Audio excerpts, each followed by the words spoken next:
ओम नमो भगवते वासुदेवाय। प्रेम से बोलिए लक्ष्मी नारायण की जय। एक बार फिर से पावन समय आने वाला है जहां आत्मा शुद्ध होती है, पापों का नाश होता है और भगवान विष्णु की कृपा अनंत होती है।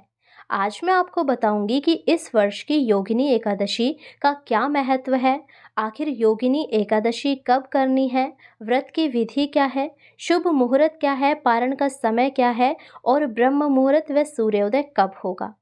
शास्त्रों में कहा गया है कि एकादशी उपवास से 88,000 ब्राह्मणों को भोजन कराने का पुण्य फल मिलता है।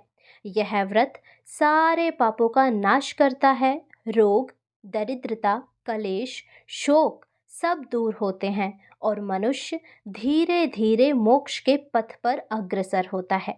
विशेषकर योगिनी एकादशी तो अद्भुत फलदायिनी है। इस व्रत का पालन करने वाले को तीनों लोकों में पूजनीय स्थान प्राप्त होता है।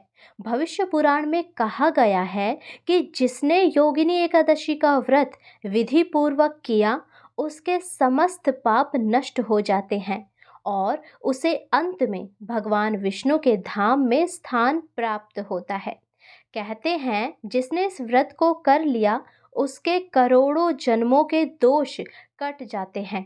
तो आइए जानते हैं कि ये परम दुर्लभ व्रत किस तिथि को है। इस वर्ष योगिनी एकादशी का पावन व्रत पड़ रहा है 21 जून शनिवार को। एकादशी तिथि का प्रारंभ होगा 21 जून की सुबह 7:18 से और इस तिथि का समापन होगा 22 जून की सुबह 4:27। लेकिन शास्त्रों के अनुसार व्रत और पूजन उदया तिथि के अनुसार ही मान्य होती है, इसीलिए इस व्रत को 21 जून को ही किया जाएगा। इस दिन ब्रह्म मुहूर्त का समय और सूर्य उदय का समय क्या रहेगा, आइए जानते हैं। इस दिन ब्रह्म मुहूर्त रहेगा सुबह 4:04 से 4:44 तक और सूर्य उदय रहेगा सुबह 5:20 से। इसी समय उठकर यानी कि ब्रह्म मुहूर्त के समय उठकर भगवान श्री हरि विष्णु का स्मरण करें, गंगा जल मिश्रित जल से स्नान करें, शुद्ध वस्त्र धारण करें और व्रत का संकल्प लें। ओम विष्णवे नमः। मैं योगिनी एकादशी का व्रत कर रहा हूँ या कर रही हूँ, ऐसा संकल्प लेकर अपना व्रत शुरू करें। तुलसी पत्र, फल, धूप, दीप भगवान को अर्पित करें और ओम नमो भगवते वासुदेवाय मंत्र का कम से कम 108 बार जप करें और तुलसी जी के समीप बैठकर हरे कृष्ण महामंत्र, जो कि मंत्र है हरे कृष्णा कृष्ण कृष्ण हरे हरे, हरे राम राम राम हरे हरे, इस मंत्र का जितना हो सके वहाँ पर बैठकर यानी कि तुलसी जी के पास बैठकर जप करें। पूरे दिन व्रत की विधि। पूरे दिन मन, वचन, कर्म से पवित्र रहें, फलाहार करें, जल या दूध ग्रहण कर सकते हैं। यदि सामर्थ्य हो तो निर्जल व्रत का भी पालन करें। दूसरों को भोजन कराना, दान देना विशेष पुण्यकारी होता है।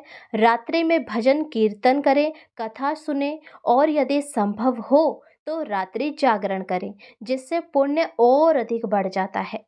और पारण का श्रेष्ठ समय रहेगा दोपहर 1:47 से शाम 4:35 तक।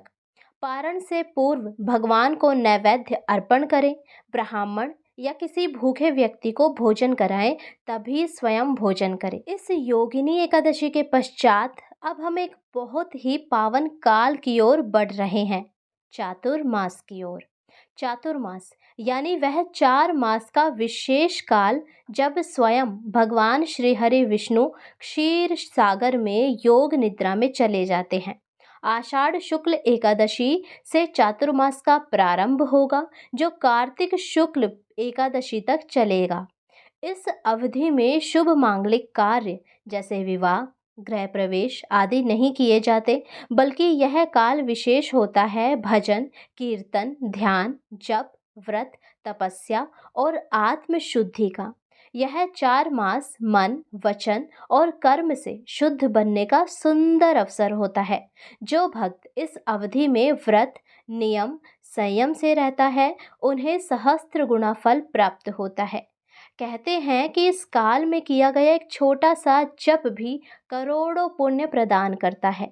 इसीलिए योगिनी एकादशी के बाद हर भक्त के जीवन में एक नई साधना यात्रा का प्रारंभ होता है।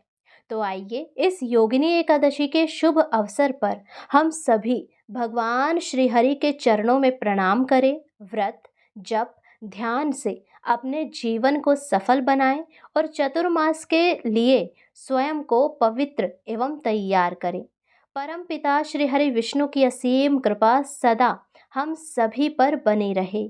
ओम विष्णवे नमः। ओम नारायणाय नमः। यदि आपको ये वीडियो और हमारे द्वारा दी गई जानकारी अच्छी लगी हो तो हमारे चैनल को सब्सक्राइब करें और ऐसी ही नई सूचना, नए व्रत की जानकारी, कथा के लिए हमारे चैनल को सब्सक्राइब कर बेल आइकन ज़रूर दबाएं ताकि जब भी हम वीडियो डालें उसका नोटिफिकेशन आपको समय पर मिले और आप कोई भी वीडियो मिस ना करें। और कमेंट बॉक्स में श्री लक्ष्मी नारायण की जय लिखना ना भूलें।